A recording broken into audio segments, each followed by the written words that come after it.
E aí, galerinha dos nonos anos do Colégio Hugo Lima. Beleza, pessoal? Novamente, quem fala aqui, que está aqui na imagem, é essa beleza exuberante chamada Ivino. Beleza? E hoje, pessoal, vamos dar continuidade às nossas aulas remotas. E vamos falar na aula de hoje um conteúdo de revisão que vocês viram lá no 8º ano. É sobre a vinda da família real portuguesa para o Brasil, certo? É um momento importante, é um momento crucial da nossa história, porque foi com a vinda da família real para cá que o Brasil ficou independente de Portugal, certo? Vamos lá. Antecedentes. O que levaram, o que causaram que a família real, que estava instalada lá em Portugal, na Europa, vim para cá com a sua comitiva. Vamos lá. Vamos por partes aqui falar. O processo de independência do Brasil começa com a vinda da família real para o Brasil em 1088. Napoleão, imperador isso aqui é importante. Napoleão, imperador da França, tinha como objetivo expandir seu território através do domínio, dominar a Europa. No entanto, a Inglaterra, por se tratar de uma ilha, oferecia grande resistência. A marinha inglesa era mais poderosa que a francesa. Não conseguindo militarmente enfraquecer a Inglaterra, Napoleão criou o bloqueio continental. A Inglaterra, nação rica e poderosa e dona dos mares, estava em processo vivendo sua revolução industrial.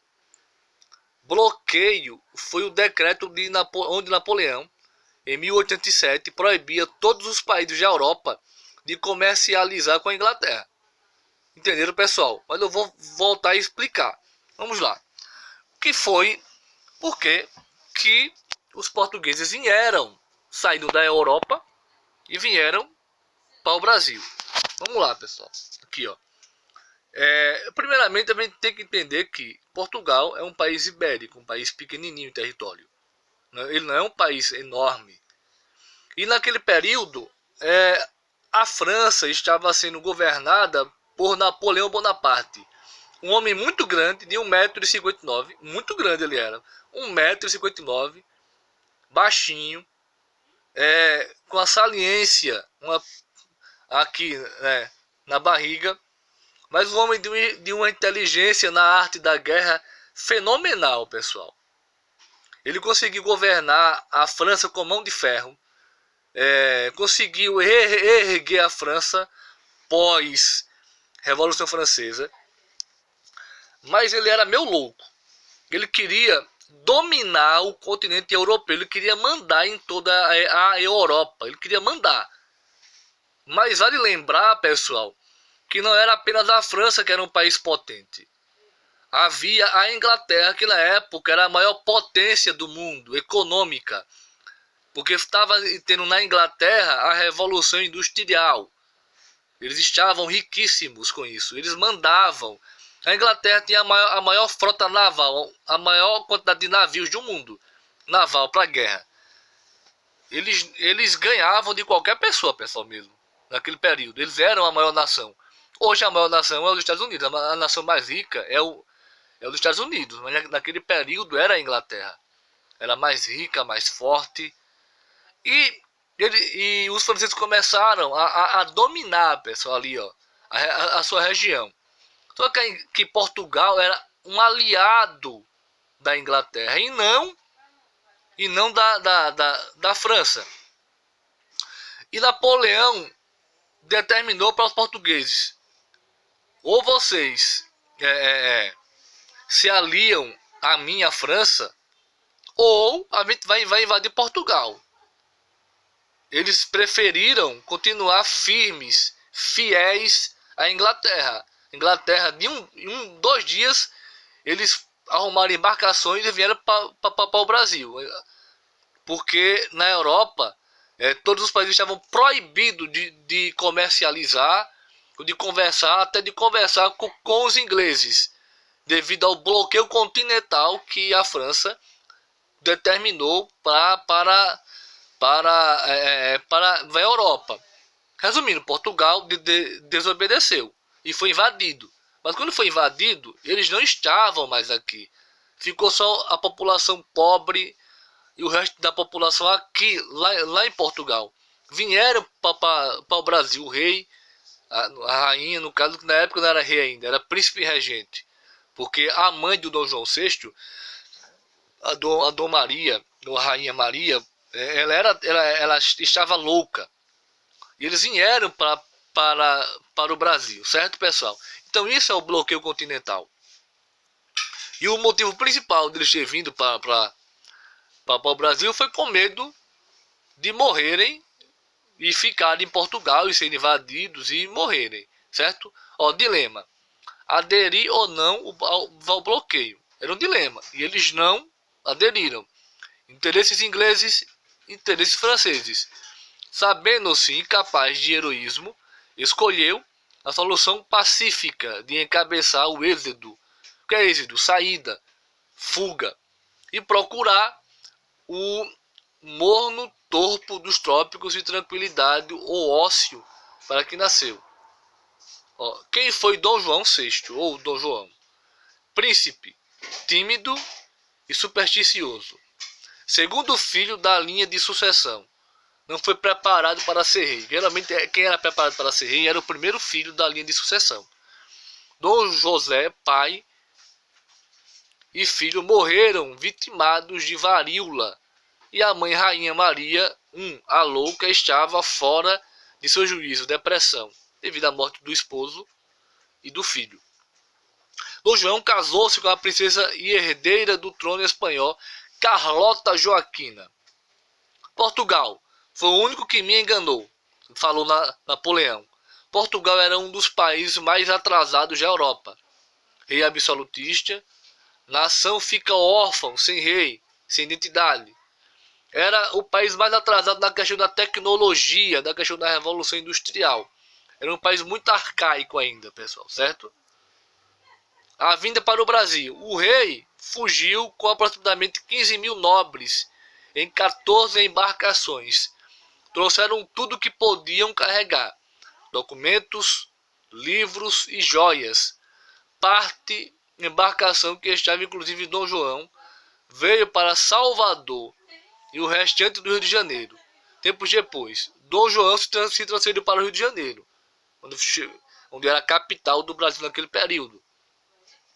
Dom João foi recebido com grandes festas e preparadas por seus amigos e funcionários. Mas a população do Rio de Janeiro não apreciou muito a vinda da família real. Em 1808, o Rio de Janeiro tinha em torno de 60 mil habitantes, sendo que 40 mil eram escravos. Vocês ouviram o que eu falei aqui, pessoal? 40 mil eram escravos, apenas 20 mil eram brancos, ricos e a população em geral. A maioria da população, mais da metade da população do Rio de Janeiro era de negros escravos. Isso é muito agravante, pessoal, certo? Chegada ao Brasil. Os 15 mil membros da família real causaram uma verdadeira avalanche humana na cidade, obrigando Dom João a tomar uma medida impopular. Para abrigar tantos nobres, Dom João mandou despejar, olha o que ele fez, mandou despejar os moradores das melhores residências da cidade. Deu um pé na bunda, literalmente, em vários cidadãos das suas casas, mandaram embora para auxiliar nas portas as letras PR. Este sigla significava príncipe regente, ou propriedade do rei. Porém, a população interpretava como ponha-se na rua, ou prédio roubado. Como sempre, mesmo naquele período, a população brasileira, mesmo passando por uma situação tão difícil dessa, eles ainda procuravam ou acharam um jeito de satirizar, de rir da sua própria desgraça. Ó, medidas. Acomodado no Rio de Janeiro, Dom João começou a efetuar uma série de mudanças econômicas e culturais que iriam mudar não só a cara da cidade, como também o futuro do país. Isso aí foi verdade. A primeira mudança quando foi? Em 1808 ele abriu os portos das Nações Amigas. Isso quer dizer o seguinte: devido a esse pacto colonial, o Brasil só comerciava com Portugal. Em 1808 Dom João abriu os portos e o Brasil começou a comerciar com outras nações, como Inglaterra, com a França ainda não, mas com outras nações europeias, com os Estados Unidos e de outras nações também, pessoal. Ó, em 10, o Tratado da Aliança e Comércio. Outras medidas tomadas por Dom João serviram de estímulo para as atividades econômicas do Brasil. Entre elas podemos destacar a anulação da lei que proibia a instalação de indústrias no país.